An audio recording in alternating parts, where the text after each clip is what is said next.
So good afternoon. Welcome to San Diego Ancestral House. So this was actually built 1675. Then considered as one of the oldest houses in the Philippines and possibly the oldest Chinese home which is outside from China, because original owner of this house was a Chinese merchant. So their family name is Yap, Y-A-P.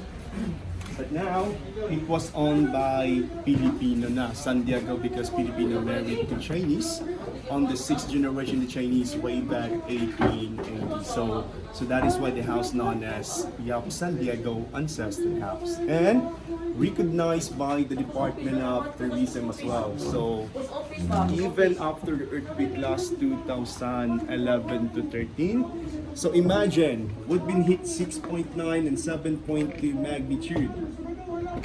But luckily still here, 90% original. Nothing has been changed and no damage at all. Mean structure. So those lower walls of the house made out of coral stones.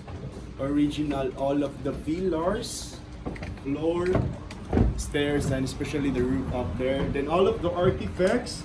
So these were compilations of materials from 16th century until 1940s. Pero kaso nga lang, pagmamayari na po ng iba't ibang generation. So now, lahat ng mga family paintings na makikita mo dito sa loob ng bahay. So even this wedding pictures, couple frame, family portrait. So all of those is just one family. So present owner now, they will be considered to be the 10th generation. So still direct descendants, San Diego already. And they still sleep here until now po, sir. Every weekends, last night, and they're gonna be here tonight as well. Why? It's because they don't want this house to be totally abandoned, and they're running this museum privately owned by the family. So in here, we don't have any restrictions about taking pictures. I mean, you're allowed to take pictures, so even using flash, it's okay. Sitting, video as well. You're afraid of whatever you want, but please don't break anything. So even upstairs, you're also allowed to use your phones and cameras.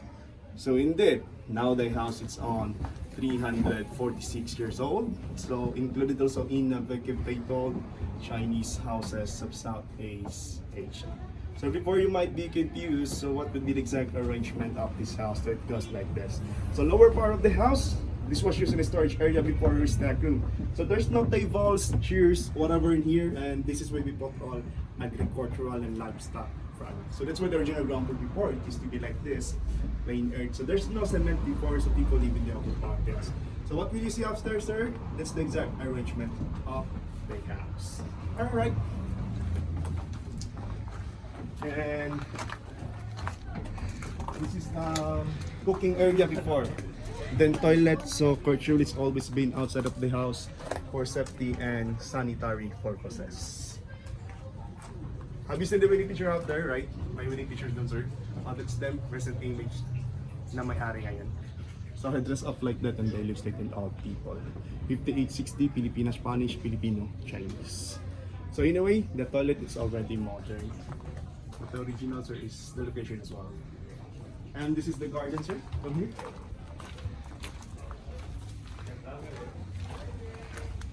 So this is the garden. So have you seen the canoe, sir? So that's what they use nga pala. From here to Cebu to cross over Mactan before the bridges. The canoe, yeah. Okay. So now we use the planche backs because it's already damaged to the wall. So one log from 1870s. Okay. And then there's also wishing well. Wishing well, it used to be a drinking well before. So how deep? 14 feet. So how old? As old as the house. They have a fish because we're trying to prevent the mosquitoes as well. But it still works until now. Just for the plants only.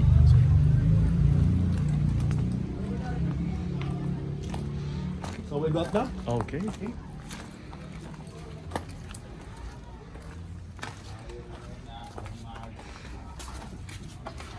So still original since 1675. The stairs. The stairs. Yeah.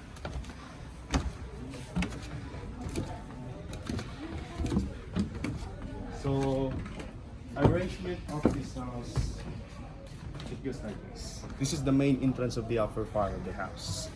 Then living room, dining table for the family. Where's the dining table living room? Oh, this is the living room? Living room here. Oh, okay. Dining table for the visitor, and they have a tea table as well, sir, because Chinese always love to have. Then functional bed. All right.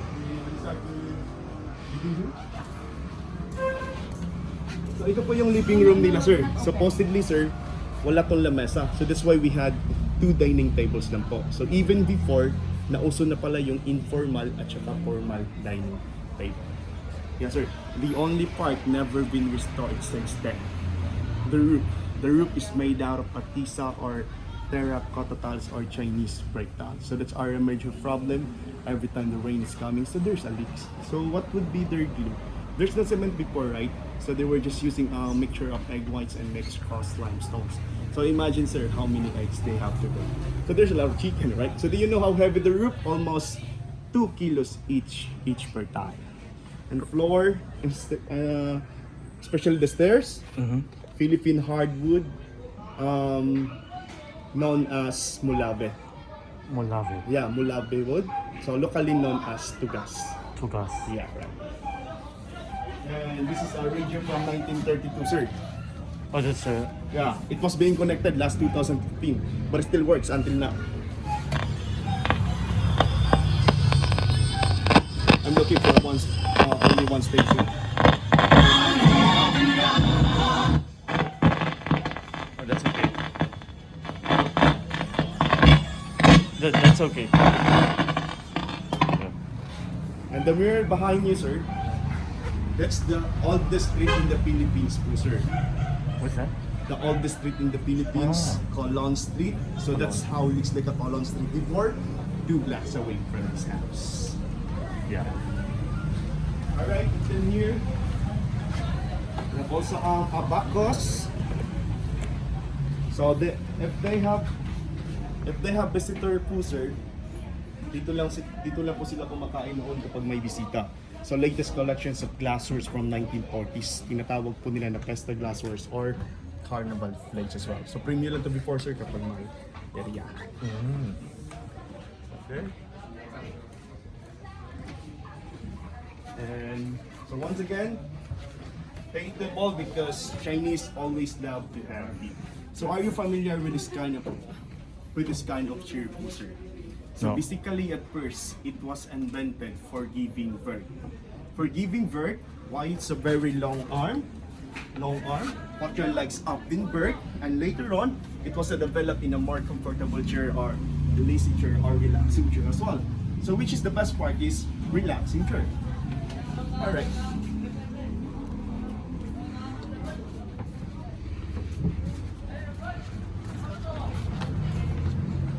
So why we have a lot of collections in here, sir? So when the family decided to open this unofficially private museum way back 2008, and all of the different ancestral from the relatives was brought in here, and then one spread up everything, and not necessarily all of the artifacts that you can see right here are actually part of the house. No, some just donated to the relatives. So but there's some things they don't public. So it's kind of like a blind items. All right, here. I know you're familiar with this, sir. What's that? This is the old flat iron before. Put a hot charcoal in the top, then for ironing your clothes. Okay. And this is the old vest for mix of chocolates or eggs. Butterol. For mix of chocolates or eggs. But it still works until now. I know you're familiar with the word of banggerahan. Sinks, so directly wash and dry their dishes. Oh, it goes straight down. Nice. And this is the most favorite part of the house, sir, is here. The bedroom. Why? Because I live here as one of the caretaker. So sometimes, sir, dito ako natutulog without telling the owner. Okay. And why? Because there's air conditioner out there. Uh-huh. It's the new aircon. So only the couple yung natutulog dito, sir, kasi Okay. yung 4 nilang anak ngayon nasa States na. Okay. So that's the family portrait of the 10th generation. It was painted of Capiz window, made out of a shell. Oh, that's made of shell. So you may keep on wondering, sir, the house is haunted. To tell you honestly, as caretaker, I live here, of course, is not. Kasi during last fall time na ginamit to na residence fall time, 2007, and they just moved out in 2008.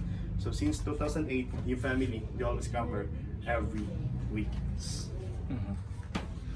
Nice. Okay.